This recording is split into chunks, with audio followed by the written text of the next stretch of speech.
welcome, and thank you so much for joining me on another episode of Talking Cloud. Now, this is where we talk about, well, really, we talk about anything and everything. And if it's computing, it's going to be related to the cloud. But hey, no holds barred, man. We talk about anything. Everybody's got a great story. And I've told you many, many times, I am the Gilligan in the equation. I get a professor on the other side that puts this stuff together. And I'm excited today because we have a really interesting guest. I just earlier met Shikhil, maybe an hour or two ago.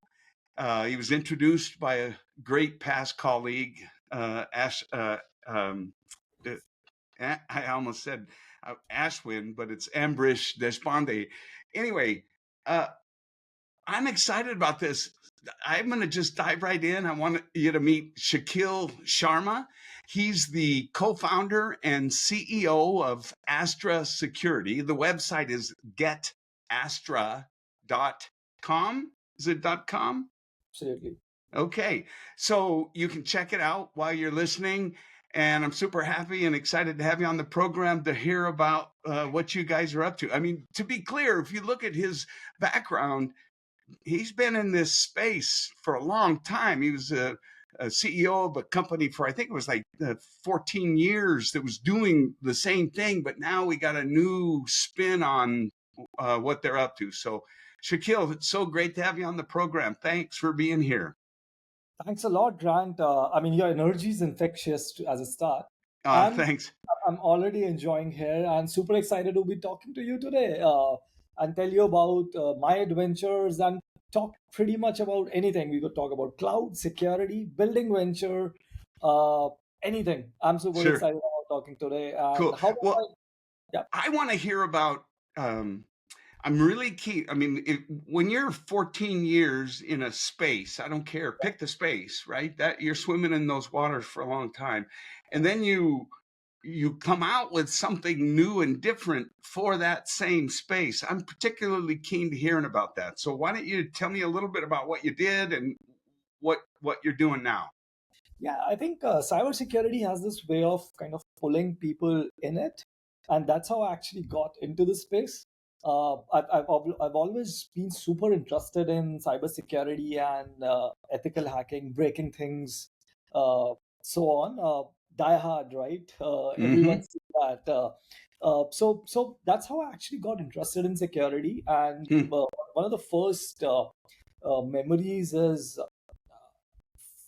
actually hacking a website which was an army website here in Huh. India, Huh? and hacking it and kind of reporting that to the uh, correct person and kind of hearing back from them and they saying acknowledging and the person replying was like a major general, Mm-hmm. and I felt really good about myself. I was like, wow, this person who I possibly as a teenage, that's back then when I was a teenager, Yeah. he would have replied to me ever, but suddenly they are acknowledging the fact that I found this SQL injection vulnerability in their website.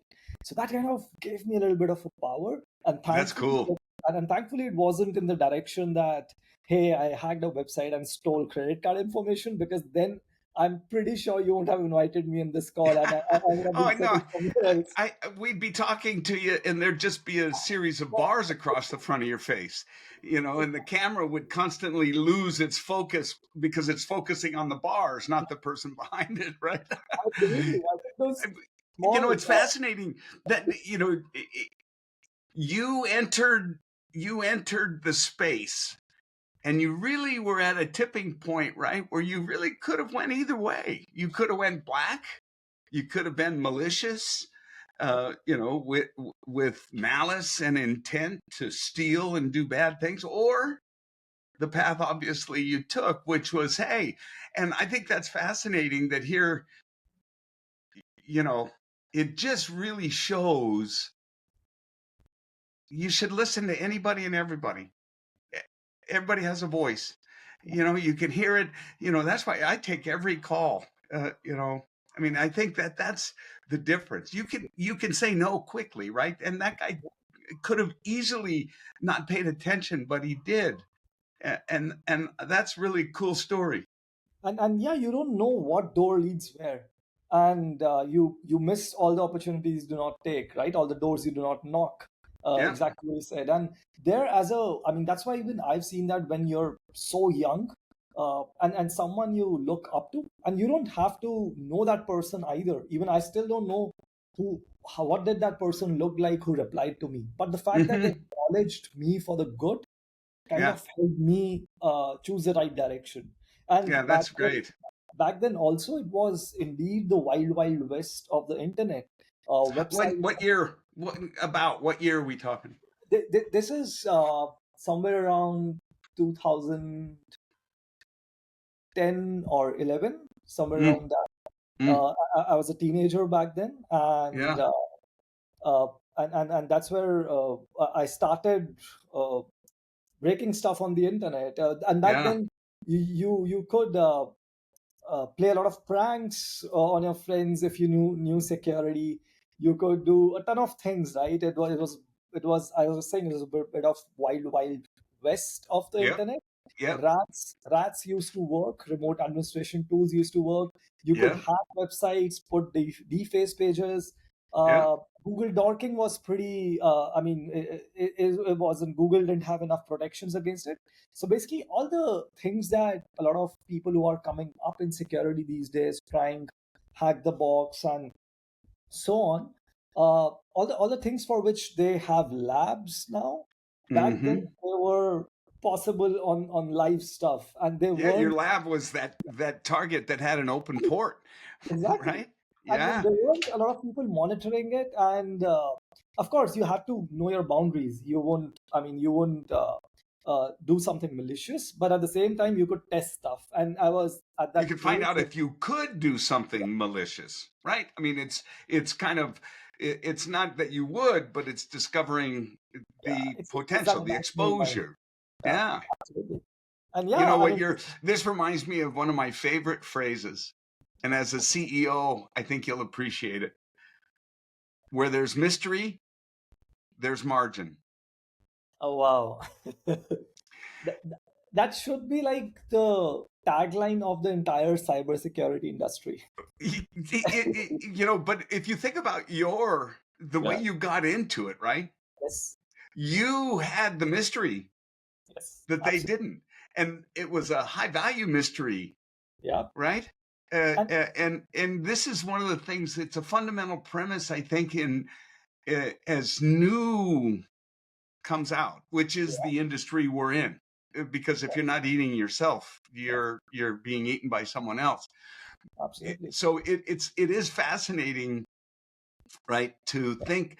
And Uh, you know what, Grant? I can totally relate to that even today, because you kind of link that to uh, 10, 15 years ago when I was a teenager.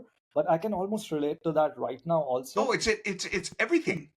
Think Exactly. of think of your mother Yeah. that has a computer Yeah. and no one to help, and it's critical, so she has to call for help. And maybe it's but simple stupid, Yeah. but she Absolutely. doesn't know. They're going to Yeah. bill her $120 for that call. Exactly. Yeah. Flip that toggle switch, delete that bit, do Yeah. whatever, something, right? And Yeah. not tell her and say, "Oh yeah, you had a problem. I fixed it." Mystery, Yeah. margin, right? Interesting. This is the only thing that makes Geek Squad stay in business. Exactly. And thankfully that won't hold true for my mother, because she back in the day used to code in C# and Okay, so Cobalt and all wrong these, mother. yeah, all these My languages. mother. Yeah, I kind of feel that a lot of security and the inclination towards tech came from the fact that my mother was super savvy that way. I mean, a Yeah, generation that can coding in C# and all these languages, that kind of made me super excited about security. And yeah. uh, and this also actually brings me interesting line. It's a lyric from a Bob Dylan song which says, "Don't criticize what you can't understand." uh, that really holds true, because even like you're saying, with the world where it's headed today, with AI coming in, I mean, whenever new tech happens, there are always two camps. One, a GPT-5 update happened yesterday, and I knew for a fact that people are going to be on LinkedIn and they're going to be like, "Hey, it couldn't calculate this basic thing," and they are saying that this is going to steal our jobs, and then there's going to be a camp defending it. But I've been always been in that space that, hey, I mean, let's not criticize what we cannot understand, Yeah, brilliant. because you don't know where it could lead to, and that kind of That's a that's a bigot.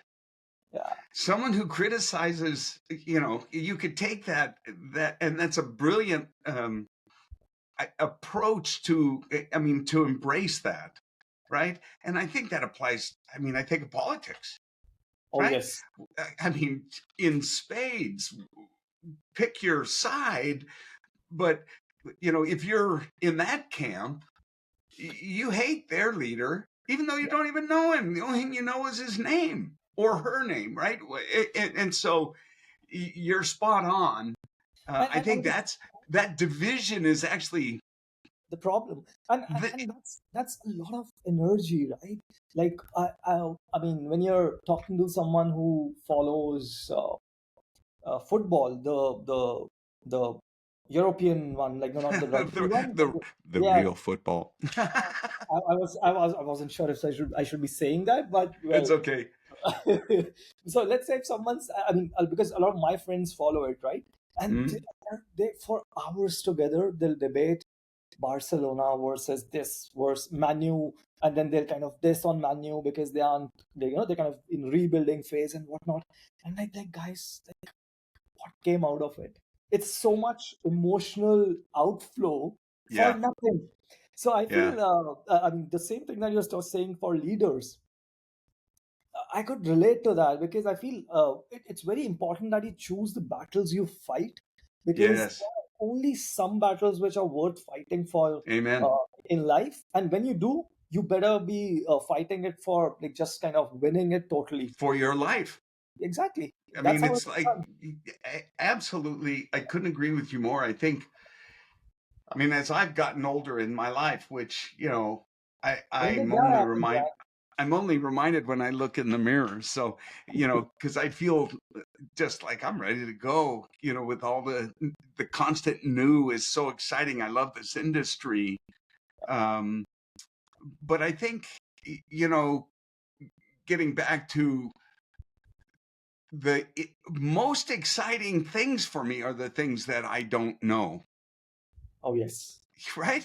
The Yeah. most exciting things for me are the things that I can imagine based on the knowledge and information that I've retrieved, and then can extrapolate from it where we're going, right? That's the fun part. And I'm so enthralled with AI. It's not even funny. And you're spot on. I'm startled when I read statistics that say there's actually a large swath of the population that only uses it once or twice a week or something, right? It's just not like absolutely all in. But listen, I want to hear, I think we're maybe leaving our guests out of the loop, and I want you to explain what you did for so many years and what you're doing now, and maybe it'll all make sense, because I think I kind of know where we're going to go, but I Yeah. want the audience to hear it, because I think it's a really awesome story. Absolutely. So I told you about how I was super interested in security since ever. Yeah. So I continued that along my university. So I studied computer science, and throughout that I was doing a ton of bug bounty, even early days of bug bounty back then, of bug crowd and so on. I One of the top things that I'm super proud of is that I I found vulnerability in a actually multiple vulnerabilities in a very famous American airline, and they paid us in miles. So at one point, I had like 1 million plus miles, which I could use to travel all across. So that's the best one. I've gotten like Yahoo, Microsoft, Adobe, all these companies that I found vulnerabilities in. But the miles was something which I wasn't expecting, and I really used them. Even now, I have like 10,000, 15,000 miles left from that one That's vulnerability. awesome. That's awesome. And this was early as a youngster going through university, Yeah, you're basically augmenting, making some extra coin and a name for yourself on being able to do this, right? exactly. And it was all so much fun doing all this. And I had no plans of starting up or any of that, but I was just letting it happen, going with the flow, hacking what's coming my way, collaborating Hmm. with Anand, who's my co-founder and CTO now. But back then we had no plans of starting up. And in parallel, I used to just write about what I was learning, and that kind of told me. I learned about SEO, internet marketing, and so on from that. So that's how the other part of the brain, which is more creative, got activated. I mean, creative not Hmm. in the technical sense, because hacking also is super creative, but in the other sense, the business side of it. Right. And what happened is that we got to be known as the security folks around the block by our alumni and so on in the space. And these alumni from our university actually started reaching out to us that, hey, I mean, I'm working as a product manager in this internet company. We're Mm. launching this product. Can you tell if it's secure or not? Hmm. And we used to do them because that's what we used to do. And this is all while we were studying. Mm. And uh, And the and, and business was born. and the business was born. And I remember this person's like, uh, so you've given this report and so many vulnerabilities you found, so please raise an invoice, and so that we can pay you. And I had to Google what an invoice is. I mean, today I was just I bet finally you learned someone. pretty quickly.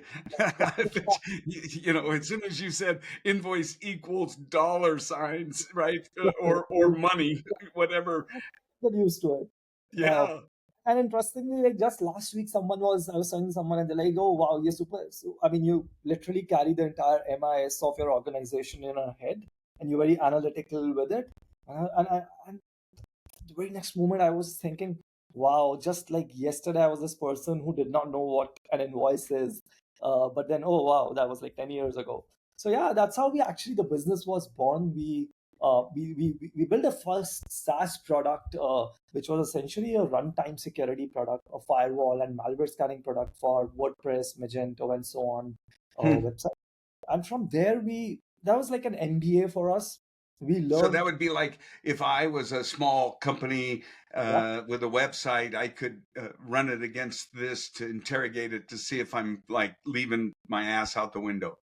yes, and also in real time, it'll protect you against attacks like a firewall, and also scan your server for malware, just like Hmm. the antiviruses scan the PC. So it was a complex product, but we were too young to know that it's too complex, and we also started getting a good amount of customers. So we scaled Hmm. that to about $30,000-40,000 in MRR. Hmm. And back then, I mean, yeah, we didn't even know that it was called MRR, but we was like, oh, we're making $30,000, $40,000 a month. This is good. Yeah. Uh, That's real so money. yes, that's real money. We had a couple of people working was very lean. And what a lot of indie movement is doing these days, one person company and what's all. So, but then we realized soon enough that the people we were dealing with, the potential customers, were really small businesses, and they expected a lot from us, but they weren't necessarily in the position to pay that much. Well, or even willing to pay. They just Willing have a to pay. hard, they have such a hard, it's amazing. I don't mean to interrupt you, but I just to acknowledge, the company size, right? Up here is the biggest company on the planet. Yeah, Down here are the little ones. yeah, It is actual, I mean, it's commensurate to where you are, the amount of support, and it's inverse, right? I mean, the smaller absolutely. you are, the more you need, want, and expect for free Sure. versus the bigger you are, the more you appreciate and understand that you got to pay for it, and that you're going to be better off if you pay for the good one. And it's really kind of an interesting Absolutely. And I think that juxtaposition. with AI coming in, finally, a certain level of security is gonna fall downwards that pyramid, Hmm. because AI is gonna reduce the cost of sophisticated solutions that can be provided, and eventually even those, and do a lot of this work which organizations who did not have any security teams could Yep. not do. Now Yep. those agents and those automations would take care of that work. So possibly security also is going to flow downwards that pyramid. So that's Completely. exciting. Uh, but yeah, I mean, cut to we kind of pivoted a little bit. That product still lives, but because we felt that we shouldn't shut that until last of the people using it go. So we still update rules and stuff to it, but we Hmm. actually started building a continuous pen testing platform because we realized that when it came to engineering developers, so much was happening. Everyone's talking a waterfall model to agile model to whatnot, how to make developers productive. But Right. when it came to security and pen testing, it was living in a very primitive dinosaur age Yep. where people At were the still, end. yeah, they were just dealing It's with at those the end when we're 500, finished. yeah, and it's a 500-page PDF report that no one likes seeing it. The Right. one who actually allocates that budget for it also is like, wow, I've got this 500-page report. What do I do with it? So Right. we built a platform which was bringing all the principles of agile, but in security and in pen testing, to manage vulnerabilities at scale and doing pen testing in a more collaborative way, where all the stakeholders, be it a pen tester, be it a CXO running the show, or be it developers, aren't fighting with each other because the age-old pen tester versus developer fight had to Right. end. Right. So that's what we actually built, and that was received really well. We the moment we launched, within like no time, we actually scaled that to $1 million in ARR. So we knew that we Well. were on something.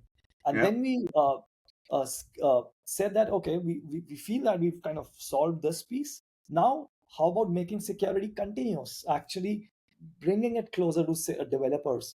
So we started building in that direction. And this is somewhere around to 2021, 2022. We built that for a couple of years, and AI happened, and everything changed. We Right. realized that what we thought would take 5 years to build, it's gonna take an year to maximum. So as of today, we've built this continuous pen testing platform, which is loved by 1,000 plus companies in 70 plus countries. We've got a Fortune 50 customer, a number of Fortune 500 customers, and of course, Brilliant. startups also using it.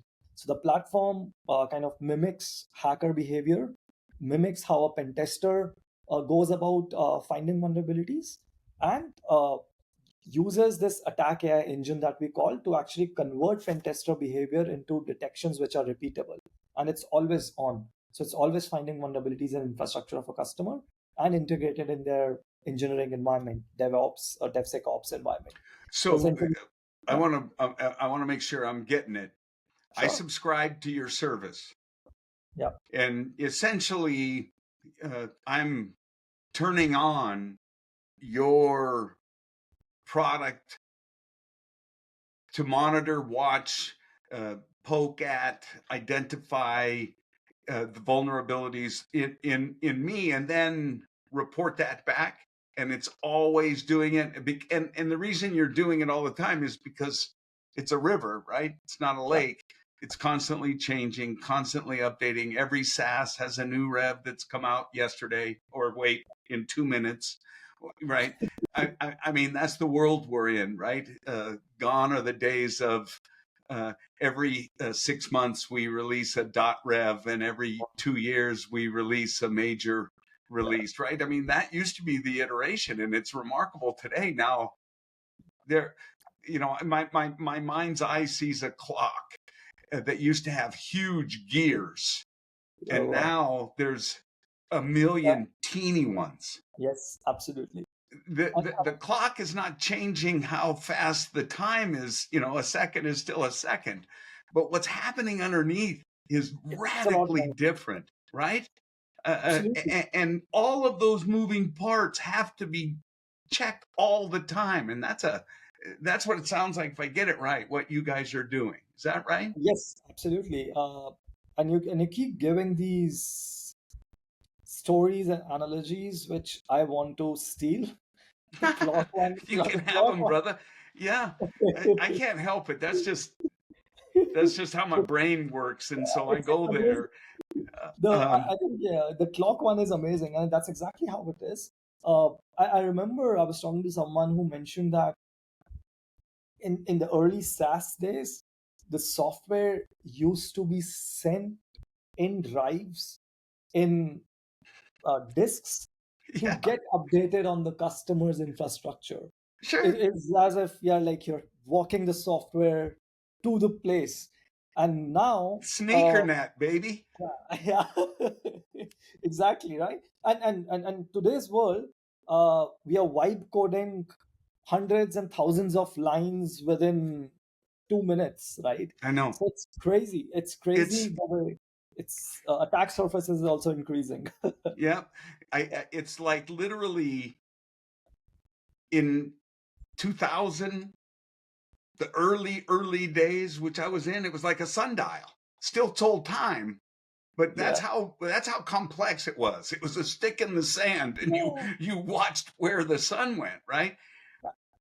I'm To curious.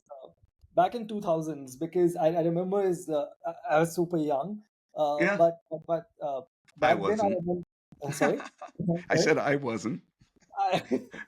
You're still young, but I was gonna ask that back then. The entire vibe in the day was new millennium. Y2K had just Oh, happened, and and the entire thing was like this is the time for tech. The dot-com burst had happened, and there were things were building up. All these companies which are giants right now were starting out. yeah. I'm curious. I mean, back then, and in 25 we're sitting here and we're saying that, hey, uh, you're comparing it to sundial. I'm curious, back then, what did 2025 look like? What Oh, had you, like, if you had to imagine? you know, so I can honestly say I didn't imagine or see AI. And I Sure. think that's probably more driven from this fact that I'm not a developer, I'm not a computer science guy. I wasn't ever into machine learning and that kind of stuff. Although I understood Yeah. machine learning from the fundamental conceptual premise. I think what to me at the time, what was most startling, Mm. compelling were the key pillars that still continue to amaze, and it's bandwidth, Fair. Yeah. uh, connectivity, and Yeah. compute. And while it doesn't sound, I mean, it sounds kind of foolish now, but to think that we were evolving from, for example, fixed appliances to Yeah. virtual appliances. That Yeah. was just like game changer, and the whole virtualization concept blew me away. But I loved it because all of a sudden you could see the world, you could see the digitization occurring at a much broader scale. Yeah. We Um, weren't.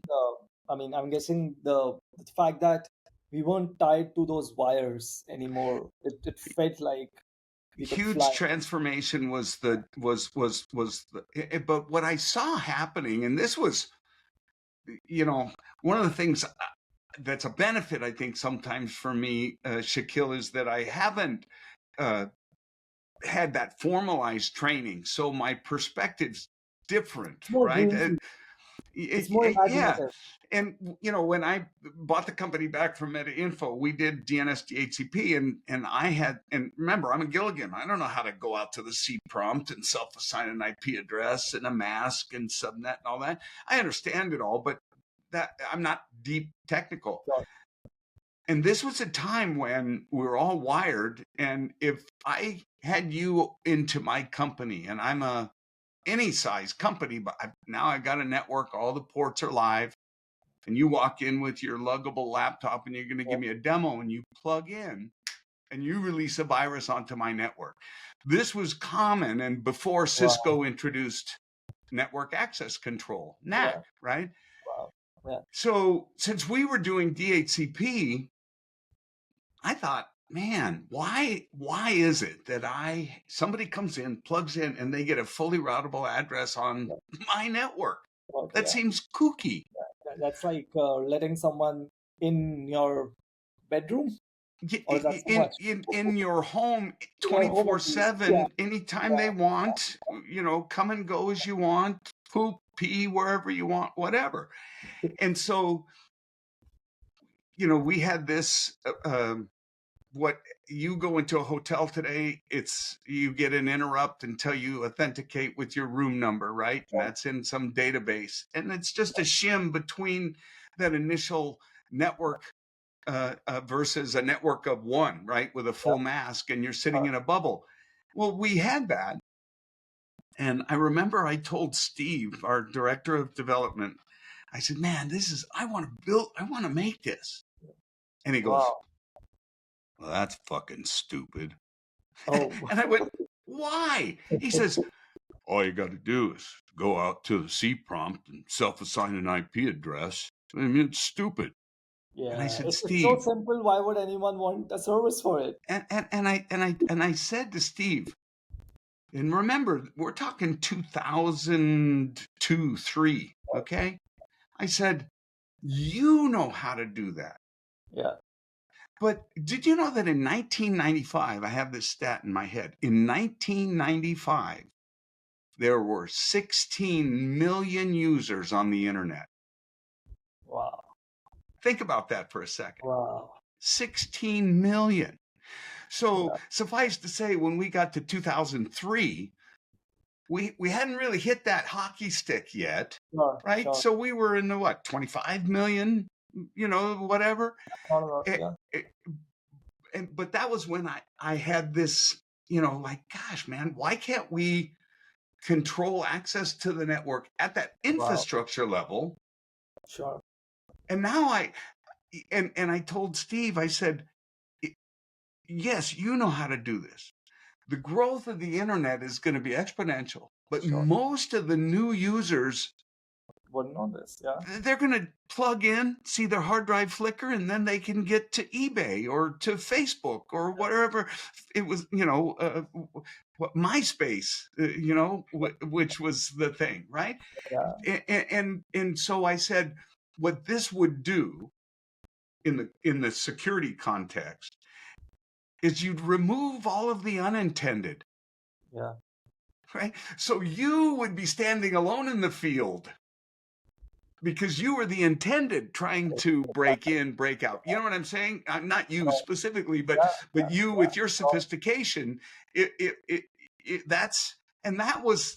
And I'll tell you, when I saw that, and we had it on a virtual appliance, first for VM server and then subsequent Mm. ESX, I mean, I went crazy because now I had a license to print money, and it was a super simple solution.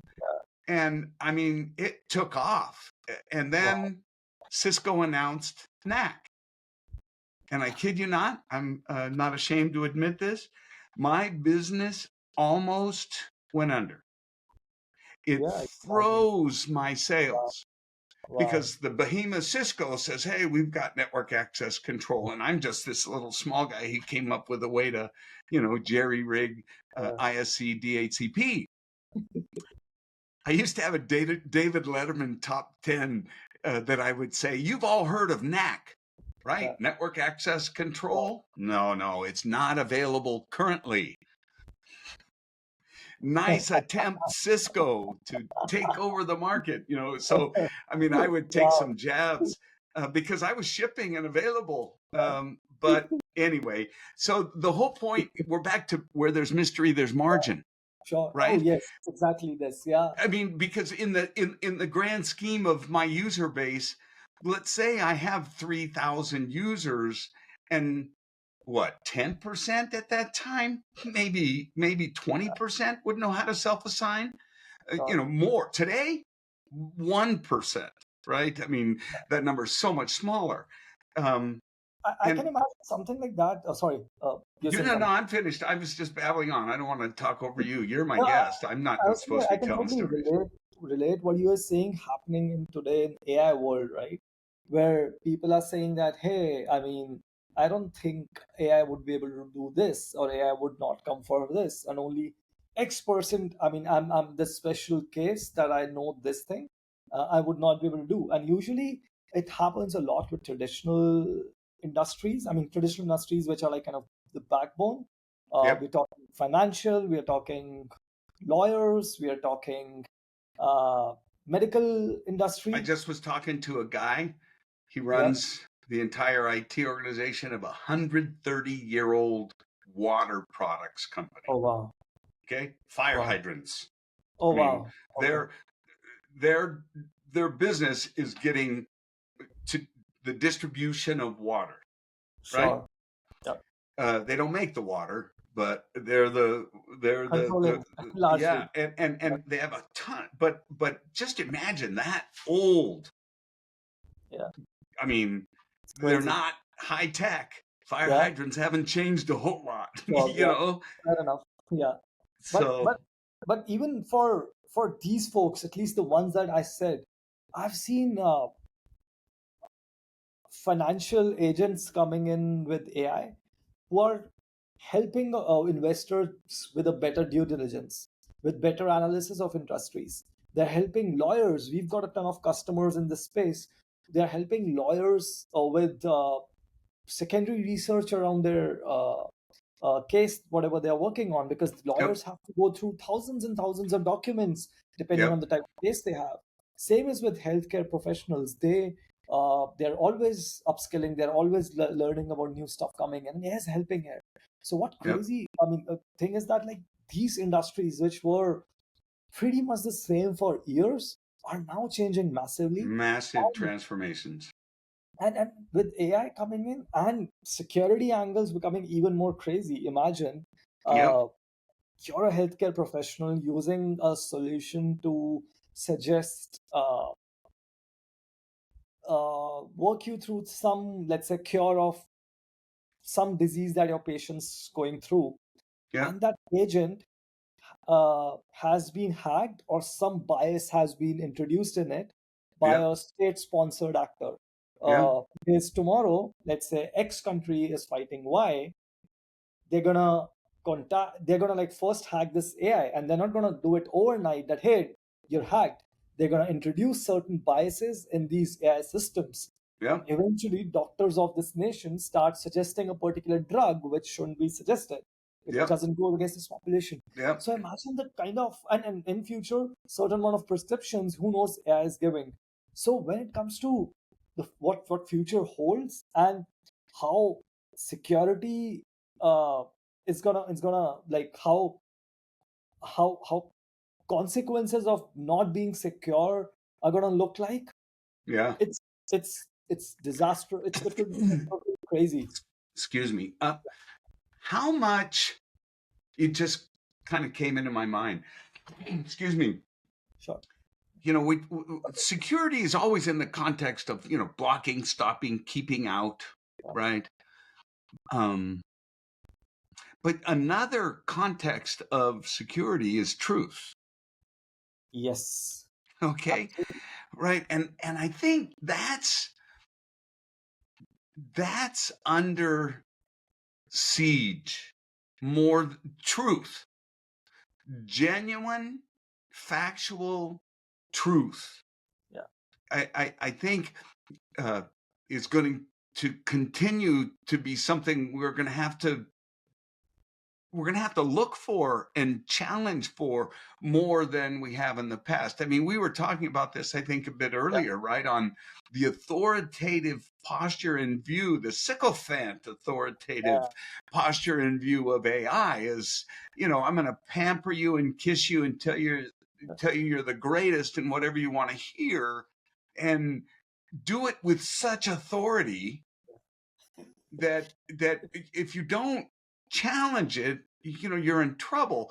And 99% of the time when I challenge anything I get back, oh, I'm sorry. Oh, yes, you're right. Oh, I overlooked that, right? It's remarkable how much that happens. And I think we were talking earlier, which is an interesting premise.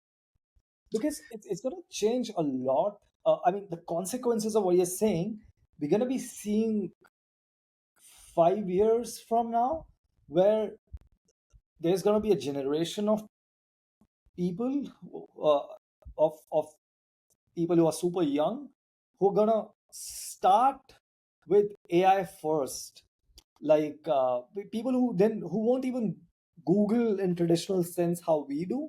They're Yep. gonna ask that chat interface or audio for something, and they're Yep. gonna trust what AI is gonna throw at them. Yep. So what I mean, Zuckerberg's super intelligence, right?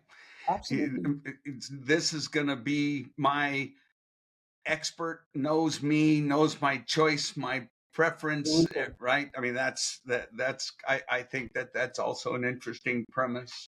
Yeah, and it's gonna be it's gonna influence so much of that, where your default, I mean, our default is that probably what we read from books is absolutely correct because it's been verified, it's been blah Yep. blah blah fact checked. Yep. And Yep. now we were like we went into this generation, we were told that, hey, don't just trust Google blindly, verify. And we knew that books and five different things are supposed to be verified.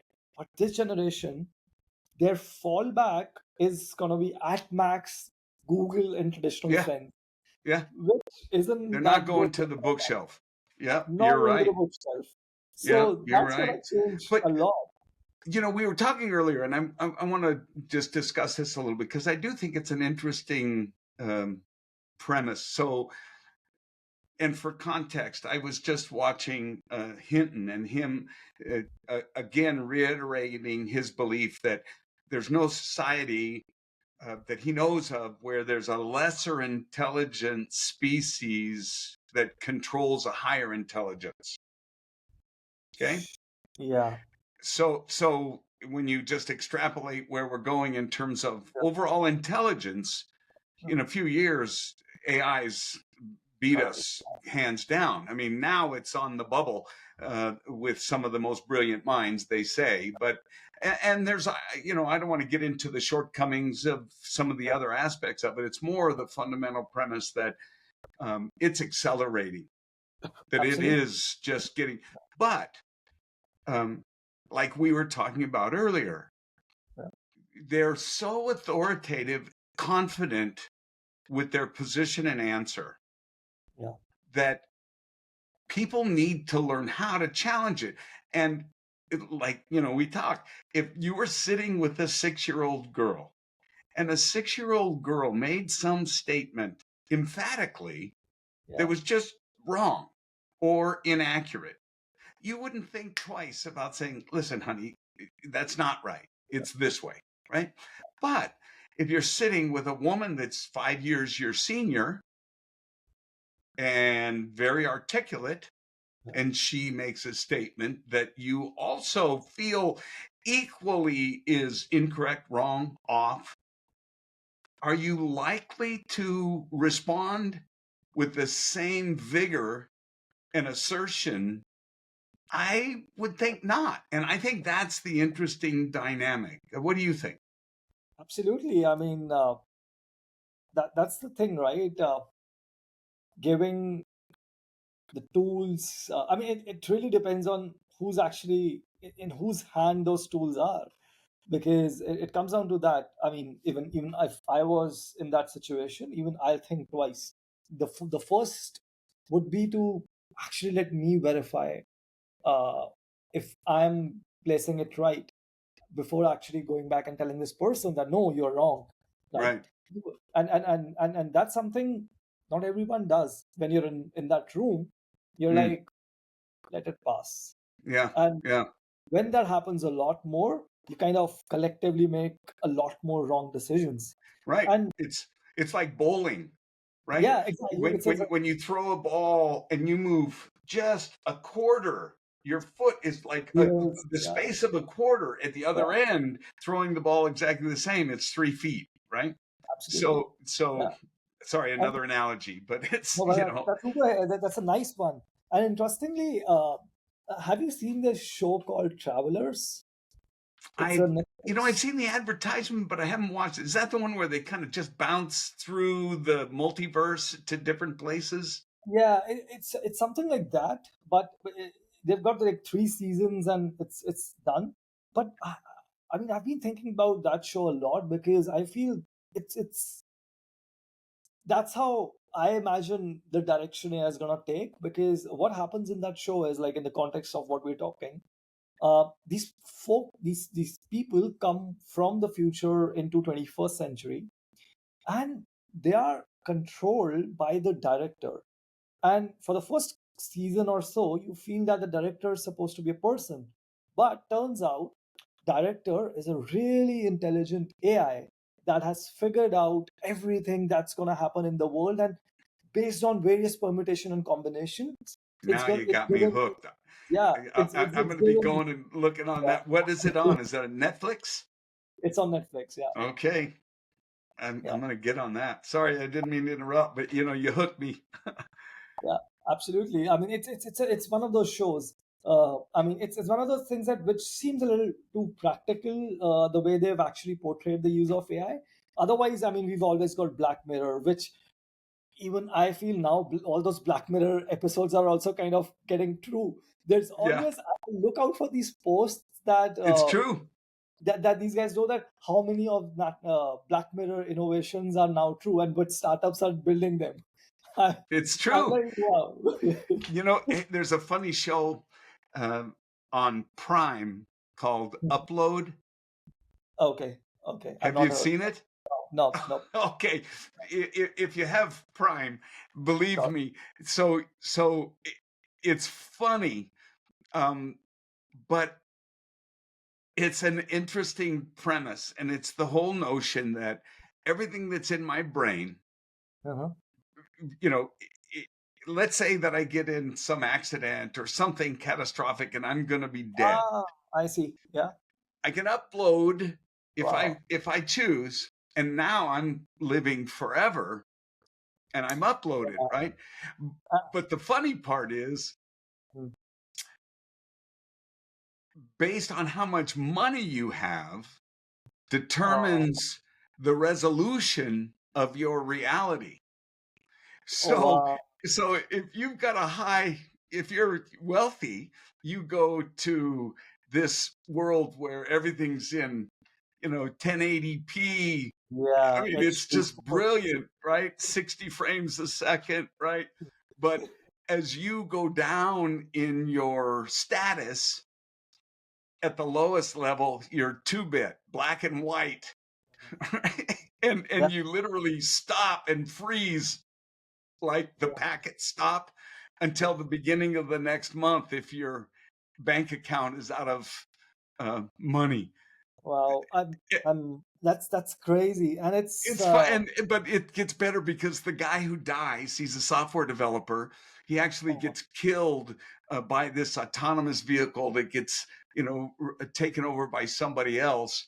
Um, his girlfriend is mhm. still in the real world, but she puts on a virtual suit where they Ah, have sex and but then, I mean, it's hilarious, but there's some interesting concepts that you just kind of go, yeah, which you kind of see. maybe. This could be real at some point.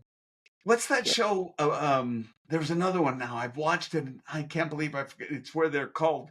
Um, they're just sleeves, and there's a little insert in the back of the head, and as long as you don't get shot right there, it, Ah, it, you oh, I can't remember that. I don't know. I mean, I know you're not talking about Squid Games, but because you mentioned No, this but there's sleep I'll analysis, remember it and I'll send it to you. But yeah, anyway, all of these are quite fascinating. yeah. Going back to like the Matrix, right? And this Oh yes. the world that we're in as it continues to digitize.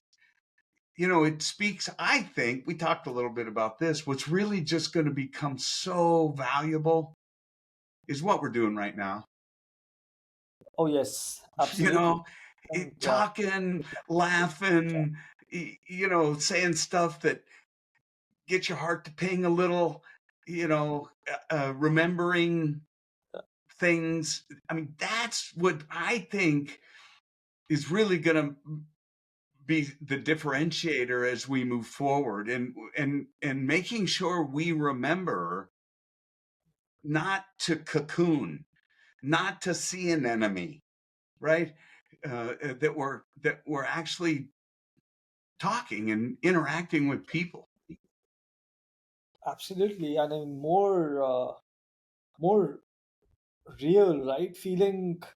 Uh, I just feel that when you're sometimes even watching something which is super heartfelt and it kind of touches you and it does something to you, even that is a bit of external simulation, right? Mm-hmm. uh, and with AR and VR and AI, with people possibly would have virtual relationships going forward. Virtual in the sense that they'll be in a relationship with AI, which Yep. would be fine tuned to their preferences, and Yep. then they'll possibly have, like you're saying, that suit would kind of Yep. help Well, them look, get the there's help. that I hate to even bring it up, but it's important simply for two reasons. One, it's a reality, and two, it's the industry that's always been ahead Yeah, of everyone else when it comes to uh, real, whether it's yes, video representation, some network connected device to simulate that activity. I mean, sex is a big driver in this world. And you see it today where literally you walk through and you design the woman that you want, and you can get the devices to where you're watching her, you're with her, she's responding to you, and you never had to leave the house. yeah. I mean, 100%. And I don't know how I feel Is about that a that, because good thing? Yeah, I mean, is I that a don't think good so. thing? I don't. I'm personally, I'm one of those people who likes living in extremes. Even though I'm at the top of what's happening in AI, in cybersecurity space, always on top of what's happening in threat landscape, new vulnerabilities coming up. But when I switch off, when I log off, I am I'm a I'd say uh, super traditional guy. I would want to see those trees. I want to go for that walk. I want to hit that gym. Yeah, I, it's not that my leisure is just at Netflix or playing PlayStation. I yeah, like doing real stuff. I would not prefer a PS5, which actually gets me even that physical angle with playing tennis. No, I would right. go and play. Go play It's not, tennis. yeah, or maybe Yeah, pickleball these days because that's more right. cool. Love that game. Love Yeah, that yeah, game. the same here. So yeah, I feel, that's super important because that kind of helps you. I get one of the, like, my all my top ideas come up when I'm either working out or running or doing something, which Totally. is not really a screen. I So just read, I yeah, just read a little article because I subscribe to this, positive quotes kind of thing, and there's always kind of interesting little stories. And this one had to do with the truly intelligent people mhm. have dedicated time every day to do nothing, Oh yes, that to and that's just sacred. to just it's and so for me, I think of, like, when I take a shower, a lot of times is where I'll get just amazing ideas because I'm just like not doing anything, and I'll take my dog for a walk, and just try to not think Yeah. about anything to enable me to think about anything. You know what I mean? I can more than relate because my family has a running joke about the time I take for a shower. They're like, if you guys are going gone for a shower, oh, that'll be 45 minutes. Yeah. Sure, we can do all the things in the world, and this guy would still be in the shower. Good thing you got So that big hot water tank yeah, yes. or So that instant water or whatever they have instant now. But water, no, and yeah, I mean, I I really value that me time because that's where a lot of magic happens.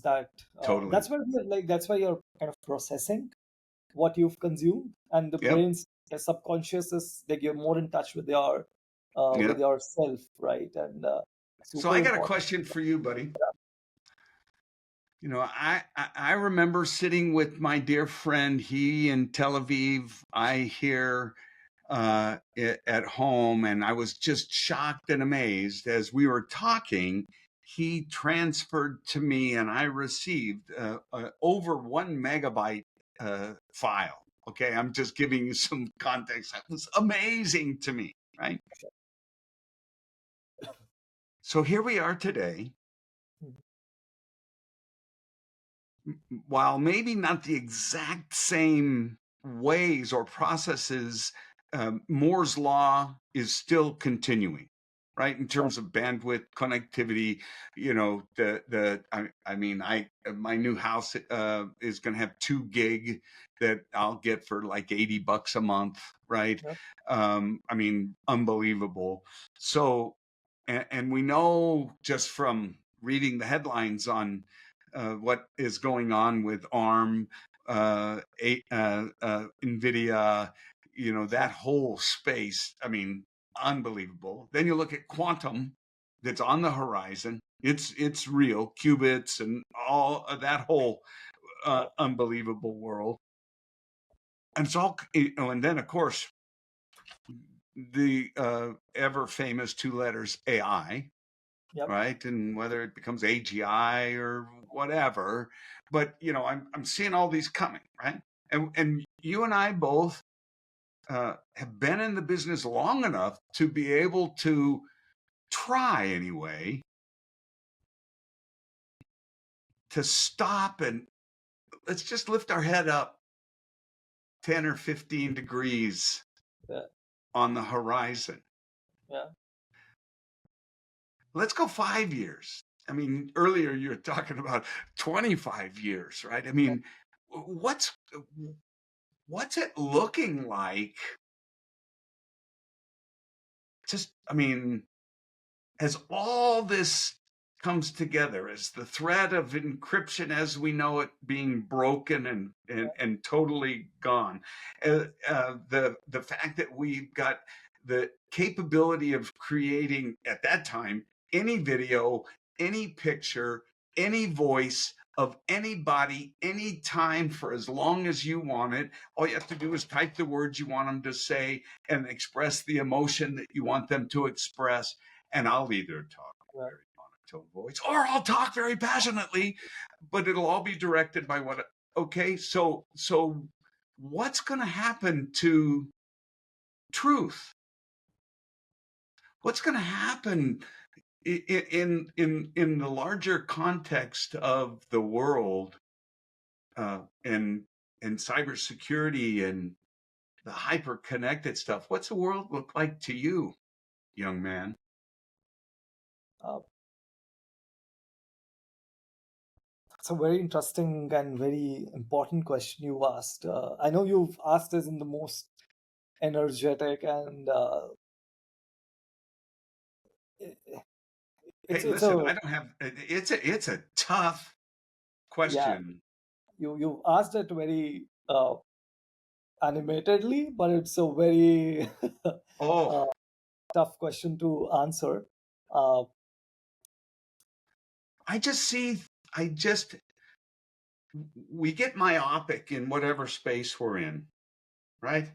Whether it's outside breaking in, inside knowing who's casing me. I mean, there's different worlds this diamond has faceted in, and I'm talking about the context of security, right? And really, it's true. The world has gotten so complex that it's difficult. uh, You know, we do kind of get blinders on, and when I try to step back and consider what it's going to mean to be in a world where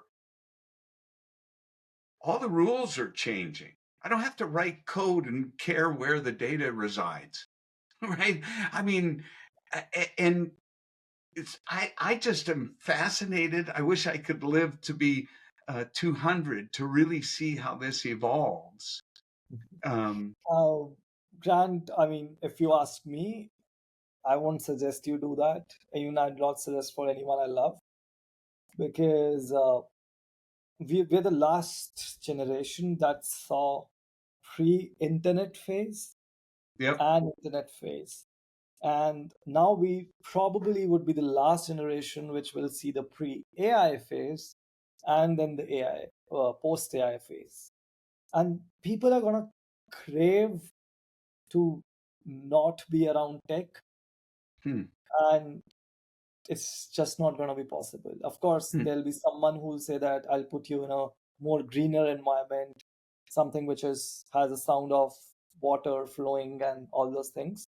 But would it be truly what we felt? Hmm. I don't think so. And when it Hmm. comes to security, uh, if we see security from a very traditional standpoint, hundreds of years ago, security was walls and war, which was fought at a given time. Armies used to meet at a battleground, sort it out.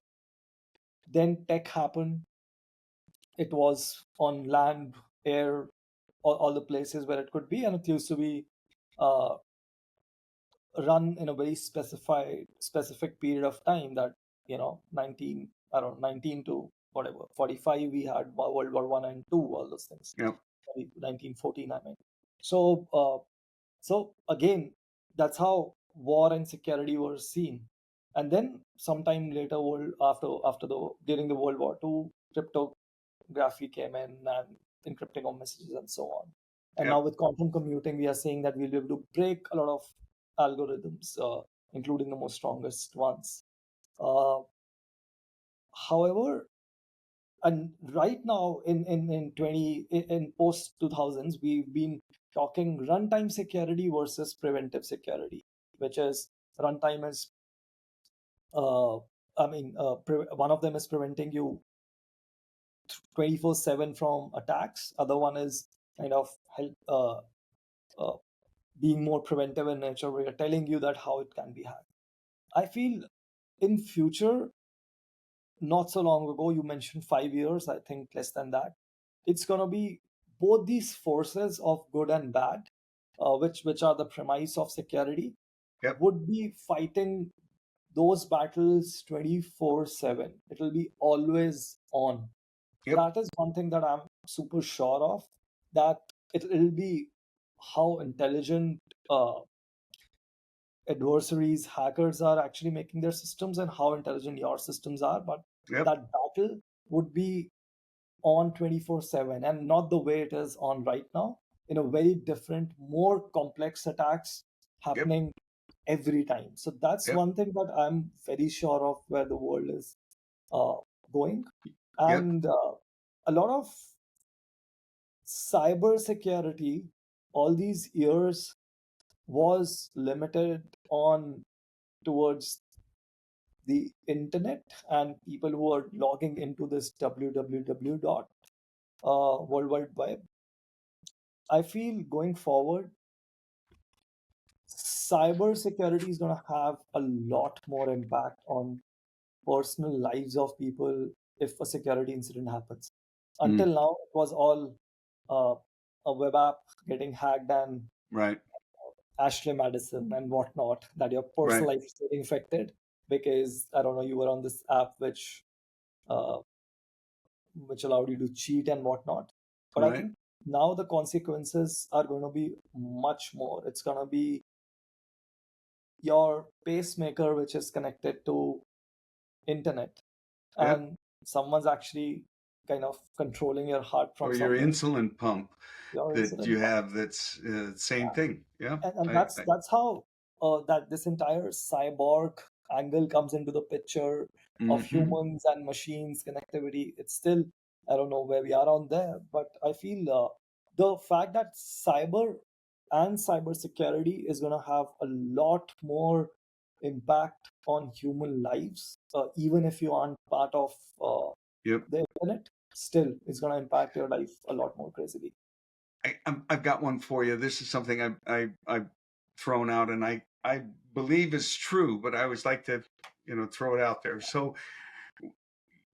there's only one industry that's like what we do, and it is what you mentioned. It's war, kinetically, right? For thousands of years, it's been, you have a mace, I get a shield, right? I mean, it's tit for tat, right? You get a submarine, you kick my ass until I get a submarine. You get a tank, you kick my ass until I get a tank. I mean, on and on and on and on. It's always going on, yeah. And the same thing's happening in cyber. But here's the one difference I want to see if you agree. Even though it might take a long time, it seems kinetic conflict finally gets to a point where we say, hey, let's stop, right? We get to a ceasefire, a desire to quit killing, to quit bombing, to quit blowing up, right? And I mean, Afghanistan, it took us 20 plus years, and we turned and cut tail. It wasn't a, hey, let's agree to quit, but the same result, right? We stopped. That will never happen in cyber. That's my belief. It is the unfortunate truth that the anonymity perpetuates. Yeah, absolutely. Right? Oh, yeah. Because if you could get caught as quickly as you could get caught with a Uzi in a town square somewhere, I wonder if it would be something we could deter, right? Where that's I just find it fascinating that we'll finally get to a point where we won't want to keep killing each other, but it'll never happen in cyber, and you've got constant new environments to exploit in tech, right? I've said for years, technology is a wave out in the middle of the ocean. What happens to it if it's not moving? There is no wave. A fundamental premise of technology is it has to be moving, right? And so it's forever because it's always something new. And when there's something new, there's something we can exploit. There's something we can take advantage of. Exactly. That right. Uh, Somehow, until last few years ago, a lot of cyber folks felt that we've got solution for every problem. Of course, now you're Till seeing, solar winds hit. yeah, Right? well, well, Or I mean, just pick your poison. it just, yeah. So, but suddenly AI happened, and they're like, wow, Oh, we go at it again. It's again day zero, and no one's actually saw it coming, yep, and we're at it again. So what you yep, said, 100% agree. It's one of those things that once the ball is in motion, it snowballs. It doesn't. totally. You cannot really control it or stop it. As simple Yeah, as that with cyber. yeah. But it's so exciting, isn't it? I mean, I feel so fortunate. I mean, I'll get even choked up sometimes when I talk about it because, I mean, I'm a food stamps free lunches kid, man. With four brothers and a high school diploma, and I moved out of my mom's house when I was 16 years old, and put myself through those last few years, and to think that I was fortunate enough, lucky enough, whatever it ends up, whatever it was, had the opportunity. I mean, I just feel, I mean, I always say I think I'm number 17 on the list of the luckiest people on the planet, and maybe number 16, because I just have been real fortunate. Wow. Yes. And yeah, I mean, likewise, we feel, I mean, even I feel that we're in this space, in this time where we get to experience so many new things at the same time, kind of have this uh, balance between analog and digital, right? We kind of Yeah, know how to do that. it's an interesting observation you made, um, because it is extraordinary to have lived through the analog to digital transformation, literally. I mean, I'm proud. and nowhere near what I think you accomplished, but the first Macintosh computer Alaska Wow. Airlines bought, I sold to them. So, Wow. there's a handful of companies I can claim that. So Wow. it's neat to be early and having seen it. But to your point of the transformations, to have seen it go from the introduction of personal computers. I mean, that was a big deal. Then the whole communications revolution with the internet, and then wires went away. And then the cloud really just, and miniaturization all the while, and the supercomputer we carry. When but you know what? I'm confident of this. Yeah. In 5 years, in 10 years, there's going to be new shit. There's going to be just amazing new stuff that's going to, and those gears in the clock are going to just get smaller and smaller and smaller, Yes. and there'll be more and more of them, but all of them will turn that same pendulum that ticks the clock. Oh, yes. uh, I always remind people, digital transformation is a hamster wheel. Okay, Oh, yes. once you're You're once always. you're on once you're on, you're never off, right? Yeah. Because then you go to digital modernization and so on. But and I'm not saying that's a bad thing. I'm just always think it's important to appreciate, as we make this continuous move, Yep. it's not likely we're going to go back. But it speaks to your point of we're not going to be able to go back. So it's going to make the value of that fresh air and those trees and that hug uh, so much more valuable. Absolutely. Uh, Completely off this conversation, Yeah, but you mentioned you sold a Macintosh. I'm curious, what's the oldest Apple device that you have? that I have right now, I in my garage, Okay. unless my wife threw it away, Oh no. which she may have. But I had one of the very first Macintosh portables, Oh wow. $6,400 Wow. trackball, lead Oh, acid before gel the battery. wow, before the Yeah, mouse. yeah. Oh, yeah. It had a LCD display. It was so over-engineered. Um, it's not Wow. even funny. But I'm not sure if I still have it or not. I know I've got an iMac out in the garage. Um, and iMacs were like really cool. The one with the colors. Yeah, no, this was the newer iMacs that were all built in one. They're common Ah, now, or have been for the last 10 years. So I don't have, you know, I think probably the funnest story I have about Apple. I mean, there's so many of them I could talk about from a technical side, but I think the one that people always ask about is they go, "Hey, you got any stock?" Because they've done so well. yeah, And so when I went to work for Apple in 1987, I opened the office in Anchorage, Alaska for them. It was in August.